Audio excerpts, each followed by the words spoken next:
Now we go to our keynote addresses. Our first speaker will be Honorable Dr. Wijeyedasa Rajapakshe. I understood that the name have a very specific and very nice meaning. I wish Mr. Ministers will explain the meaning of your name before you speak. You have the floor, sir.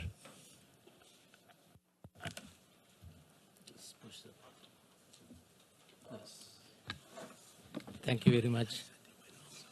Honorable Chairman, Your Excellencies, ladies and gentlemen, I am going to speak on the topic designated the role of parliaments for promoting the culture of peace and implementing sustainable development goals.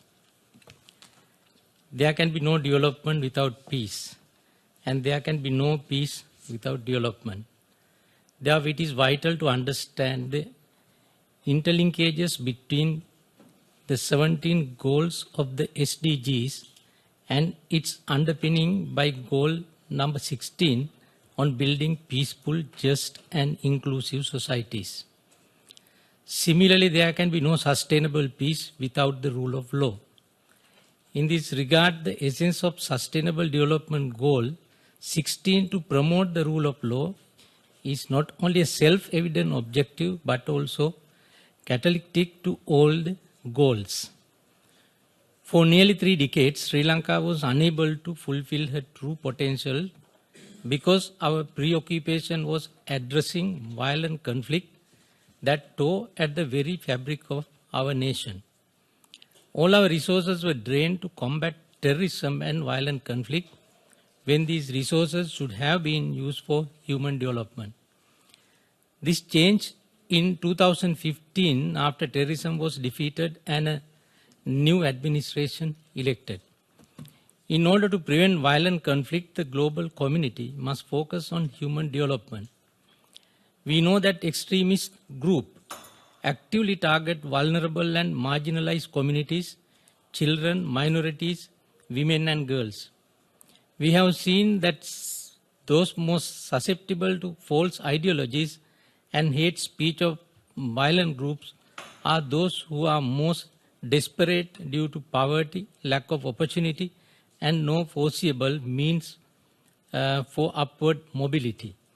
Therefore, the eradication of poverty, educational reform, and increased social and economic opportunities is essential to counter human frustration and the threat of radicalization.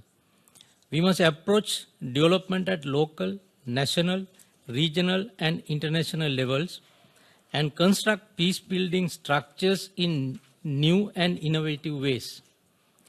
It must not be a top-down approach, but rather an inclusive, consultative process that carries the people with you. Vision for the future cannot be imposed on the people by an elite few. They must be shared and owned by all citizens. Achieving open, peaceful, just and inclusive societies. We in Sri Lanka have recognized the clear linkage between sustainable development and rule of law and good governance. Important constitutional amendments, for example, the 19th Amendment to the Constitution, reducing the presidential powers that was adopted following the political changes in Sri Lanka in January 2015, is far-reaching in the context of advancing good governance and rule of law, and also the strengthening of democracy. Comprehensive constitutional reforms that are envisaged, including the incorporation of a Bill of Rights, will further consolidate good governance and rule of law in Sri Lanka. This is inextricably connected to the promotion of effective, accountable, and transparent institutions at all levels. After nearly 30 years of violent conflict, Sri Lanka has been able to embark on a journey towards accountability, reconciliation, and lasting peace. In these 3 years in office, we have been able to pass a Right to Information Act and to establish an Office of Missing Persons. In January 2016, and as an integral part of our government's accountability and reconciliation process, an independent consultation task force on reconciliation mechanism was appointed entirely driven by civil society to conduct victim-centered public consultation on the design of the 4 mechanisms that would advance truth, justice, reconciliation, and non-recurrence in Sri Lanka.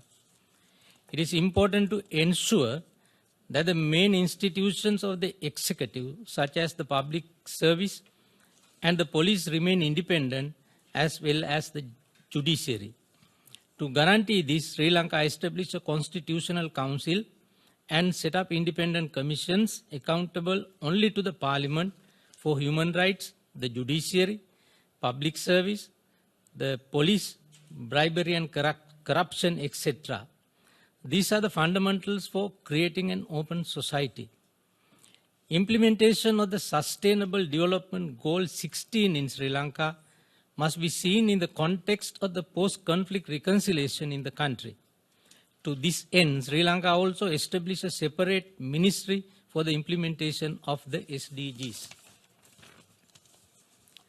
The rise of violent extremism challenges the way we approach development. We need to rethink the role of development assistance and deal with the root causes of violent extremism.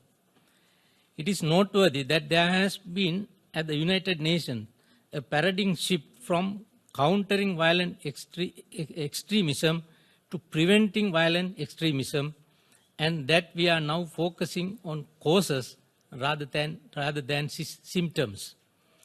In this regard, I would like to flag our 4 points. Number 1, consensus.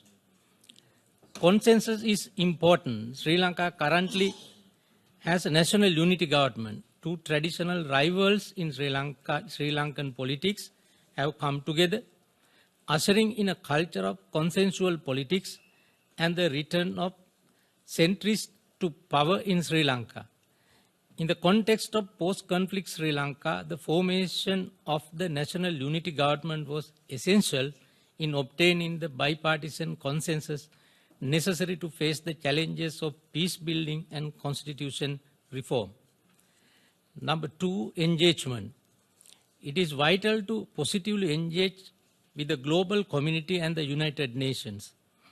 This policy is reflected not only in our interactions with High Commissioner for Human Rights and the United Nations Peace Building Fund, but also with the UNDP. Number 3, acknowledgement. It is important for the international community to recognize and acknowledge the efforts of a country as it addresses its past mistakes. It is also important for recurring United Nations reports not to merely repeat the old narrative, but to reflect the ground realities and the positive changes made by a country.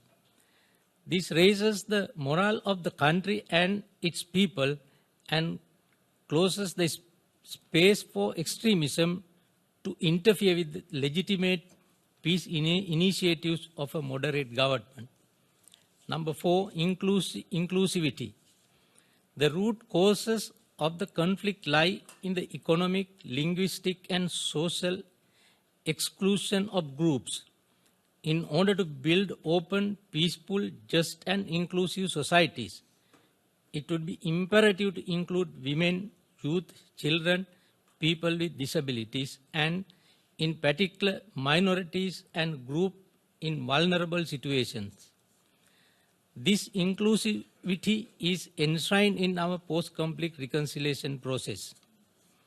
The global study on the implementation of Resolution number 1325, led by former Under-Secretary General of the United Nations for Children and Armed Conflict, Ms. Radhika Kumaraswamy, a Sri Lankan, recognized a need to further efforts to involve and support the capacity of women across the spectrum of conflict prevention and peace building.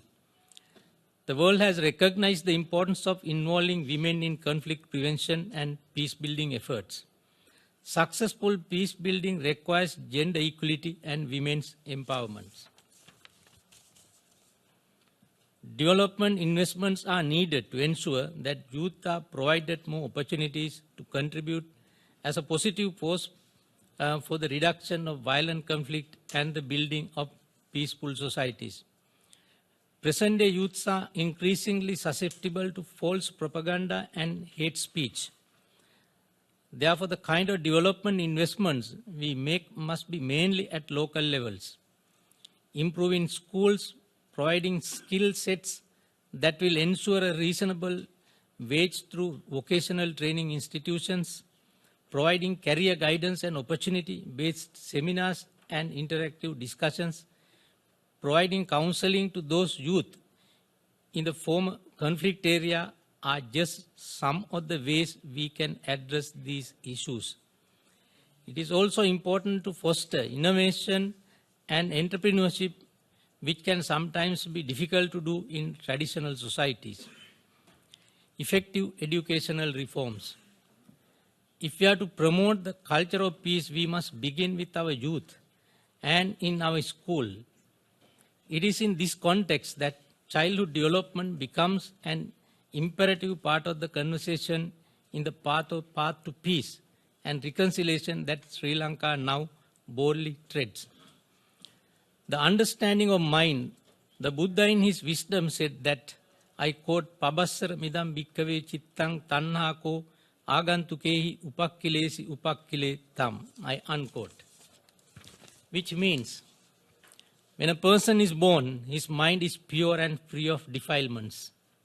His mind gets contaminated when defilements are absorbed from the external world. The reason behind that is the failure to understand the reality in the world. The root cause for all kinds of conflicts is based on avarice. The aim of education is meant to prevent the encroachment of such defilements into one's mind. As a country recovering from conflicts, we remain convinced that the only way to heal the wounds of division is by inculcating the values of empathy, oneness, inclusion, forgiveness, compassion, and love in our children while they are young and open to change. In addition, Sri Lanka's Office of National Unity and Reconciliation is working on educational sector reforms to incorporate national unity and reconciliation as a pillar within the education sector with a view to instilling in our children the importance of plurality. ONUR is also providing training to multi-religious leaders and clergy in peace building in order to use them as an early warning mechanism to diffuse potential conflict situations. Thank you very much.